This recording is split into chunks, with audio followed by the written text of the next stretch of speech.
ಗದಗ ಜಿಲ್ಲೆಯ ಶಿರಹಟ್ಟಿ ತಾಲೂಕಿನ ಬೆಳ್ಳಟ್ಟಿ ಗ್ರಾಮದಲ್ಲಿ ರಸ್ತೆ ಸಾರಿಗೆ ಸಂಸ್ಥೆಯ ಸರ್ಕಾರಿ ಬಸ್ ನಿಲ್ದಾಣದಲ್ಲಿ 80ನೇ ಸ್ವಾತಂತ್ರ್ಯೋತ್ಸವ ದಿನಾಚರಣೆಯನ್ನು ಮಹನೀಯರ ಭಾವಚಿತ್ರಕ್ಕೆ ವಿಶೇಷ ಪೂಜೆಯನ್ನು ಸಲ್ಲಿಸುವ ಮೂಲಕ ತುಂಬಾ ಅದ್ದೂರಿಯಾಗಿ ಆಚರಿಸಲಾಯಿತು. ಈ ಸಂದರ್ಭದಲ್ಲಿ ಧ್ವಜಾರೋಹಣದ ಮೊದಲು ಶ್ರೀ ಭೀಮರೆಡ್ಡಿ ಅಳವಂಡಿ ಸರ್ಕಾರಿ ಹೈಸ್ಕೂಲ್ನ ವಿದ್ಯಾರ್ಥಿನಿಯರು ವಂದೇ ಮಾತರಂ ಗೀತೆಯನ್ನು ಹಾಡಿದರು.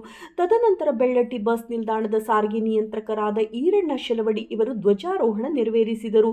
ಧ್ವಜಾರೋಹಣ ನೆರವೇರಿಸಿ ಮಾತನಾಡಿದ ಈರಣ್ಣ ಶೆಲವಡಿ, ಭಾರತ ದೇಶದ ಸ್ವಾತಂತ್ರ್ಯಕ್ಕಾಗಿ ಹಲವು ಮಹನೀಯರ ತ್ಯಾಗ ಬಲಿದಾನ ಸ್ಮರಣೀಯವಾಗಿದ್ದು, ಇದರ ಫಲವಾಗಿ ಇಂದು ನಾವೆಲ್ಲರೂ ನೆಮ್ಮದಿಯಿಂದ ಬದುಕಲು ಸಾಧ್ಯವಾಗಿದೆ ಎಂದು ತಿಳಿಸಿದರು. ಈ ಕಾರ್ಯಕ್ರಮದಲ್ಲಿ ರಸ್ತೆ ಸಾರಿಗೆ ಸಂಸ್ಥೆಯ ಮುಖ್ಯ ಸಿಬ್ಬಂದಿ ಶಂಕರ್, ಶ್ರೀ ಭೀಮರೆಡ್ಡಿ ಅಳವಂಡಿ ಸರ್ಕಾರಿ ಬಾಲಕಿಯರ ಹೈಸ್ಕೂಲಿನ ವಿದ್ಯಾರ್ಥಿನಿಯರು, ಶಿಕ್ಷಕರು, ಶಿಕ್ಷಕಿಯರು, ಸಾರಿಗೆ ಸಂಸ್ಥೆಯ ಬಸ್ ಚಾಲಕರು, ನಿರ್ವಾಹಕರು ಮತ್ತು ಗ್ರಾಮಸ್ಥರು ಉಪಸ್ಥಿತರಿದ್ದರು.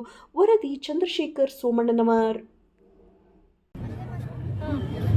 वंदे मातरम एक साथ शुरू कर। वंदे मातरम वंदे मातरम सुजलाम सुफलाम मलयज शीतलाम सस्यश्यामलाम मातरम वंदे सुवासिनी सुमधुरभाषिणी सुगदां वरदां मातरं वंदे मातरं वंदे मातरं।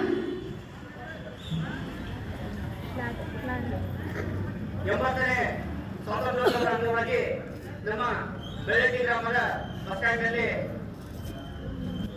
ಇವತ್ತು ಸ್ವಾತಂತ್ರ್ಯೋತ್ಸವದ ಅಂಗವಾಗಿ ಧ್ವಜಾರೋಹಣ ಕಾರ್ಯಕ್ರಮವನ್ನು ಹಮ್ಮಿಕೊಳ್ಳಲಾಗಿದ್ದು, ಈ ಒಂದು ಧ್ವಜಾರೋಹಣ ಕಾರ್ಯಕ್ರಮದ ಉಸ್ತುವಾರಿಯಾಗಿರ್ತಕ್ಕಂಥ ಸಾರಿಗೆ ನಿಯಂತ್ರಕರಾಗಿರ್ತಕ್ಕಂಥ ಈರಣ್ಣ ಶೆಲವಡಿ ಅವರು ಈ ಒಂದು ಕಾರ್ಯಕ್ರಮವನ್ನು ನೆರವೇರಿಸಬೇಕಂತ ಅವರಲ್ಲಿ ವಿನಂತಿಸಿದ್ದಾರೆ.